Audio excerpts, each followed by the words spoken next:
পরীক্ষায় ভালো ফলাফলের জন্য 100% পরীক্ষিত কিছু আমল দিব ইনশাআল্লাহ তাআলা। পরীক্ষায় ভালো ফলাফল আসবেই আসবে। অনেক বড় বড় ইসলামিক স্কলাররা তারা কোরআন এবং হাদিস লব্ধ জ্ঞান থেকে গবেষণা করে 3টি বিষয়কে বাছাই করেছেন। কয়টা বিষয়?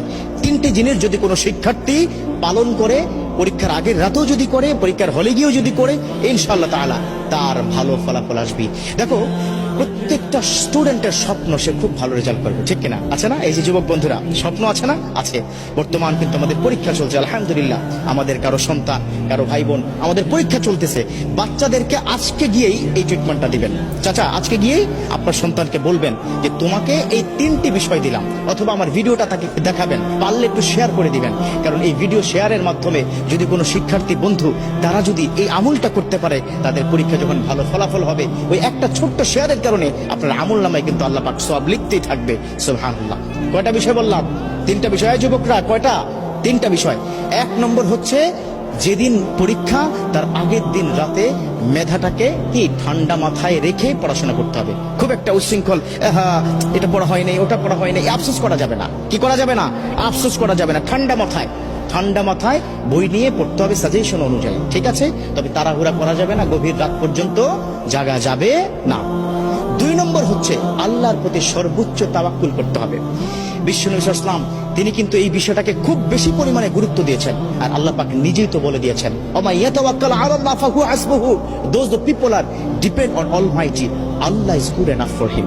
অতএব আল্লাহর প্রতি তাওয়াক্কুল রাখতে হবে। আল্লাহ, পরীক্ষার হলে কালকে যাব, আল্লাহ তুমি পরীক্ষায় প্রশ্নগুলো কমন করে দিও, প্রশ্নগুলো কমন করে দিও, প্রশ্নগুলো কমন করে দিও। এটা 2 নম্বর, আল্লাহর প্রতি তাওয়াক্কুল রাখতে হবে। আল্লাহর কাছে চাইলে আল্লাহ ফেরত দেন না। উদউনি আস্তাজিব লাকুম, আল্লাহ পাক নিজে বলে দিয়েছেন, ও আমার বান্দারা, ও আমার গোলাম, ও শিক্ষার্থীরা, আমাকে বলো, তোমার সমস্যার সমাধান করে দিব, তোমার ডাকে আমি সাড়া দিব। সুবহানাল্লাহ। চাইবেন কার কাছে?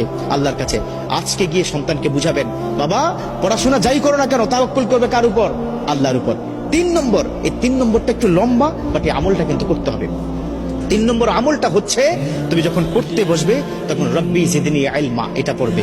রব্বি ইয়াসসির ওয়ালা তুআসসির ওয়া তাম্মিম আলাইনা বিল খায়র, কোরআনের কিন্তু আয়াত। এটা 2 সূরা থেকে 2টো আয়াত সংমিশ্রণ করে অনেক আল্লাহর ওলিরা তাদের যারা অনুসারী তাদেরকে বলেছেন যে এই 2টো আয়াত যদি কোনো সন্তান পড়তে থাকে, তিনি যা পড়বেন দ্রুত মুখস্থ হবে এবং সেটা মাথায় থাকবে।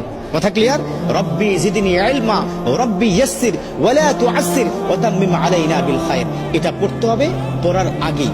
এবং সকালবেলা ঘুম থেকে উঠে মেন্টালি ফ্রি থেকে একদম ফ্রেশ হয়ে উজু করে তারপরে যা কিছু প্রয়োজন পরীক্ষার হলে যাওয়ার জন্য সেগুলো হাতে নিয়ে বিসমিল্লাহি তাওয়াক্কালতু আলাল্লাহ বলে কিন্তু ঘর থেকে বের হতে হবে। একটা টিপস দিব, সেটা হচ্ছে পিতামাতার কাছে একটু দোয়া চাইতে হবে। আল্লাহু আকবার। একটা কথা কি মাথায় রাখবে, এই পিতামাতা যদি তোমাকে দোয়া করে দেয়, পৃথিবীর কোথাও তুমি ঠেকবে না। পরীক্ষার হল তো স্বাভাবিক একটা বিষয়। এবার পরীক্ষার হলে প্রবেশ করার পরে বিসমিল্লাহ করে পরীক্ষার হলে প্রবেশ করবে।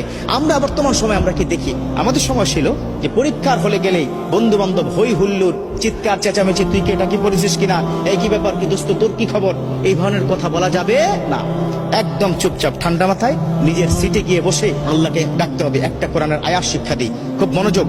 হাসবুনাল্লাহু ওয়া নি'মাল ওয়াকিল নি'মাল মাওলা ওয়া নি'মান নাসির, এই কোরআনের আয়াতটা পড়তে হবে। হাসবুনাল্লাহু নি'মাল ওয়াকিল নি'মাল মাওলা ওয়া নি'মান নাসির। এবার প্রশ্ন হাতে কি পেয়ে গেছো? প্রশ্নটা হাতে পেয়ে সাথে সাথে না উল্টিয়ে 2টো কাজ করবে।